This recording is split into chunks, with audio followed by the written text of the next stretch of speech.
Yeah, I mean, more than likely, the silent safe lane hero here on the Razor, probably looking for that matchup, as you said, through the Bristleback. I mean, that's just one, Bristleback's a hero that needs to be in a fight, need to be in the mix over time. And, of course, if he gets that link on him, it forces him to either back or really try to fight with very reduced damage output. So at the end of this fight, it could just be Razor and Bristleback toe-to-toe. Everybody else is dead. It definitely could be. And likewise, Razor is also a pretty good hero to steal damage from Templar Assassins. So they have started to build in some damage into their lineup, Merlini. But what do you think they lack as a last pick here for Yoku?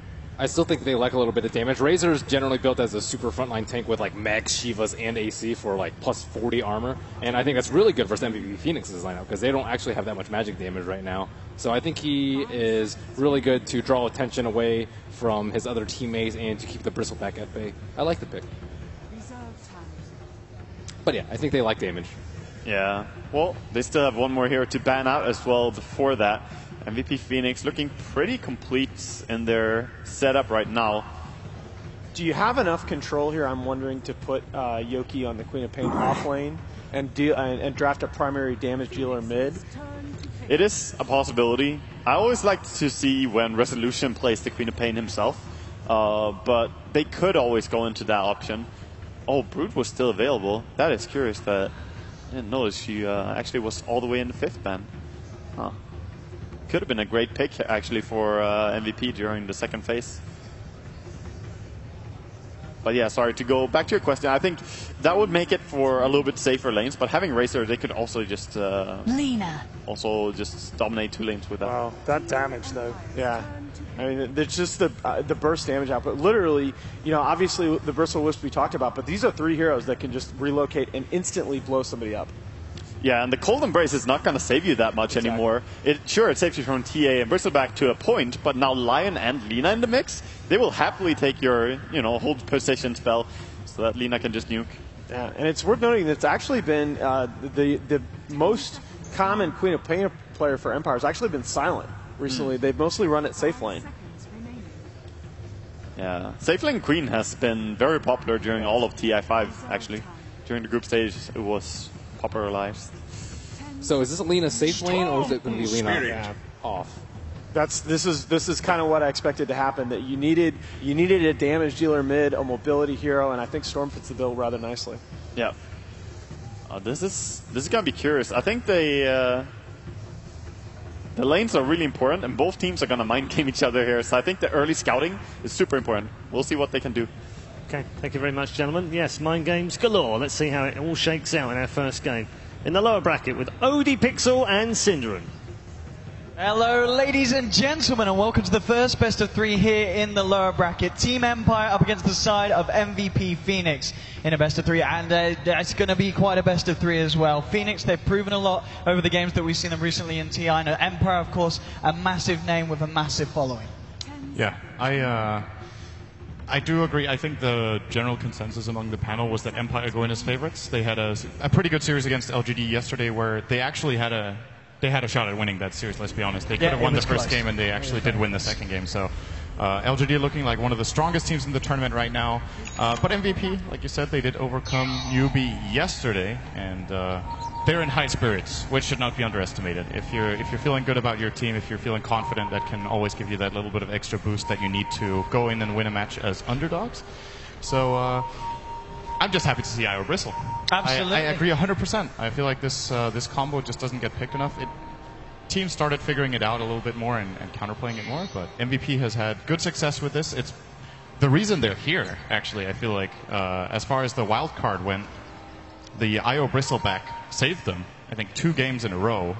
At least once did they win an absolute key match with this, to my memory. So they're good at this. Yes, it's absolutely. one of March's best. The thing is, though, we've got to remember they were talking a bit about the fact that Empire, they've picked a lot of things that are very good against the others. So they've got the Witch Doctor, they've got the Wyvern, and of course they've got the Razor, which is very nice against a Bristle who likes to stick around in the front of the fights and run around. That's going to be an easy damage steal with the static link for Razor, essentially. And in addition to that, they last picked the Storm, who is one of the best heroes against Io. You can always find the Io. Storm can, most of the time, simply just solo Io if there's no direct counterplay out of the stuns of MVP.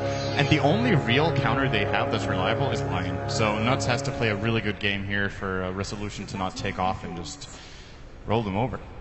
We're going to see both teams respectively grabbing themselves the rune. Io should have the straight up gold here thanks to that, to the bottle. So we're going to have the bottle, of course, straight out for Io. So it's going to be a very nice start for Febby. And it's going to be interesting to see where Febby kind of hangs around at the beginning. Are you imagining we're going to see him just helping out Kyo in the mid lane before going up to join forces with the Bristle? Or where does Febby kind of position himself here in the early game? I think he might have to go top immediately to get something out of this off-lane for the Bristle. If Bristle falls behind, no, maybe not. At least for now, they're going to hang around mid. I guess this is the idea for Empire by moving in Aloha Dance here, is to force the Io to stay. This is not what MVP want to happen because they need a top. March is actually already in a lot of trouble here. Just look at Silent laying into him. He's almost going to bring him down here. He will survive. Oh, one more last hit onto him and would have brought him down. Yeah, indeed, March. Going to be able to salve himself back up, but as you said, this is not going to be the nicest lane here for the Bristleback. Mid lane, TA is going to be given that head start by Febby here with the bottle, trying to help him out CS Resolution here on the Storm, but at the same time, Resolution's got the backup there of that Wyvern. And then kind of left is this bottom lane where you're running the safe lane Lina, who's of course being played by KP, and trying to farm up against Yoku on the Quap, which essentially is another lane that I kind of feel is going to be quite hard for MVP to play against. Yeah. No matter how well they play this bottom lane, they probably can't keep Yoku entirely away. And for him to go and get an early level 6 has huge implications on the Io's ability to be a hero in this game. Queen of Pain is a hero we didn't even mention. Is also very good against the Io. So Empire has put a lot of emphasis, like you said, onto counterpicking that element of MVP's draft. And all in all, just looking over the picks, I feel like what Empire has done really well is they've countered the physical parts of MVP's draft very well. The Bristle and TA are going to have a very hard time against the Winter's Curse as well as the Cold Embrace. But then again, they have a core Lina to try to compensate for that. Getting a lot of farm on Lina is exceptionally good against White. Mid lane at the moment, QO 11 for 6 against the 6 for 0 of Resolution. QO having an absolute great time here on the TA. Really shutting down the Storm Spirit. Top lane, they're chasing down March and Silent. He's got a very, very good static link off here. 70 damage, 84 damage double. Febby could be in trouble. If he gets in range and Silent's right clicks and well alone, that's with the slow. They'll be able to find themselves first blood, and now they're going to look for more. The damage from Silent is just too much, and it's going to be a second kill there up at the top of the river here for the side of Empire. What a start there for the Dire. Yeah, Febby had good intentions, but essentially just ended up getting himself killed in addition to March. I think if he doesn't tether, they'll lose March, and he wanted to try to bail out his buddy, and the help a friend syndrome that gets you both killed. We see that from time to time in Dota. Teams have gotten a lot better at it than they were some years ago. Back then, it was very common to try to help a teammate who was in ridiculous trouble and just get killed yourself. But it's a thing. Bottom lane, Yoku just trading hits there with Nuts, backs himself off. Has to be careful now, of course. Nuts, he's hit level 2, so he's got both the Spike and the Hex here. Combo with KP's spells, they'll be able to do a good job at trying to burst down that Queen of Pain. Back towards the middle, lower dots coming to help out Resolution, and Resolution really does need help. I mean, 20 to 11 against 11 for 0. I mean, the Storm, he's got quite a way to catch up with the TA. It's the only lane Empire really needs help, though, so they could easily even rotate both their supports in here to try and even get a kill on him if they felt like it was a possibility for Always Wanna Fly as well as Aloha Dance to do that, but instead they're going to focus on top. March again being drained. Again, 70, 84 damage here. They're not going to dive far enough, but it's such a tough lane here for March. He still manages to find a fair bit of XP, has hit level 3. 1 CS. But yeah, the CS is certainly not there for the Bristol. Being healed up here by Febby with his ball. He's still distracting Silent decently, I guess you could say. Silent only sitting on 14 CS in the safe lane to the 20 of Lina because they spend a lot of time diving for these attempts at kills, and, well, it's been 2 successful kills as well. So at least they've accomplished that here. And QO is doing great. So, as Nahas pointed out, QO is a very explosive player, and he's got incredibly good stats from his competitive games. One thing to keep in mind about those stats, though, is, of course, how many of the games have been against extremely top-tier caliber teams, right? A lot of QO's games, of course, back from South Korea with a less competitive scene, so can skew the stats quite a bit there. I believe some of the stats from there. That would, yeah, I mean, I think so. But I mean, the thing, of course, about it's impressive no matter what. They've come to an international stage of proving that they can perform on an international level. Absolutely. And standing up very nicely to some of the big teams. And of course, yesterday, as we saw, knocking out the defending champions. They're definitely a team to watch. Mid lane, Aloha Dance still trying to create some space here for Resolution, hanging back there in case QO goes too aggressive onto the Storm Spirit. Still here, trying level 6 in the side place. He's got to be careful here. Storm taking a heavy bit of damage. Top lane, Bristle hopes to find himself a little bit more of the XP, getting himself up to level 4, but always want to fly here on the Witch Doctor. The pull through to the side. Mid lane as well. A little bit of a wrap around here from Mark Febby. Maybe see if you can tether up to look for something. They've got the slow here with the trap. Oh, They're going to try and dive for this. They've got to be careful though, because the low odds of Resolution are ready to try and turn around Kyo.